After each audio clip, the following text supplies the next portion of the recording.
one of my underlying rules is that I go to where I'm celebrated, not where I'm tolerated. And I could really navigate the streets of South LA very comfortably, and I felt a resonance with the community. And I was also able to find a lot of competitive advantages having grown up in a really tough neighborhood myself.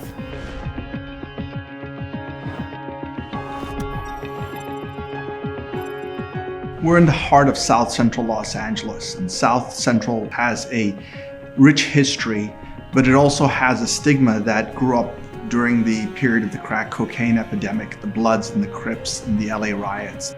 And the general perception is that this is a very tough place to operate and certainly not a good place to build and develop. I really looked at a number of different neighborhoods, and there was a tremendous amount of capital going into Venice and Echo Park and downtown Los Angeles. But there was a pocket in South LA that very few investors were attracted to. And I, in studying the numbers and looking at the analytics, realized that there was an incredible opportunity here, both to make great returns for investors, but also to dramatically improve the community. In late 2014, my partner Gray Lusk and I, we had this Eureka moment, which was really the crystallization of the fact that the vast majority of people in the community were good, hardworking people that wanted a safe place for their kids. And we could reinvent the model to bring a for-profit real estate firm and invest not only in the buildings, but in the community. We realized that the people of South LA are undervalued, and so are the real estate assets.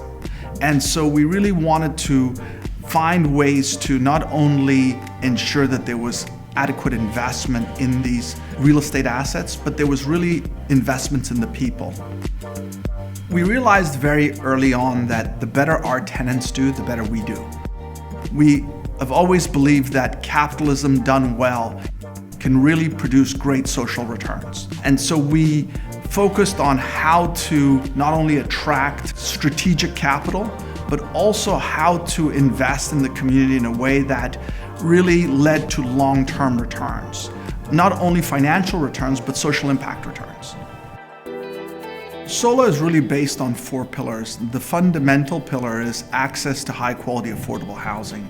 We focus also on access to education, and particularly education in and through technology, access to ownership for families, and access to capital for Black and Brown entrepreneurs.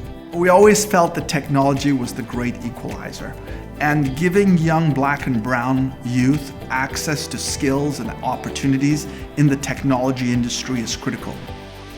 We started the Tech Center really around the concept that 20, 30 years ago, young people would go to the YMCA to learn about sports and sportsmanship.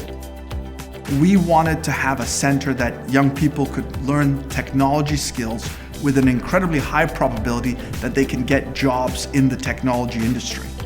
We've been able to really give our investors great returns, and we've also been able to document countless case studies of how these investments have changed our residents' lives.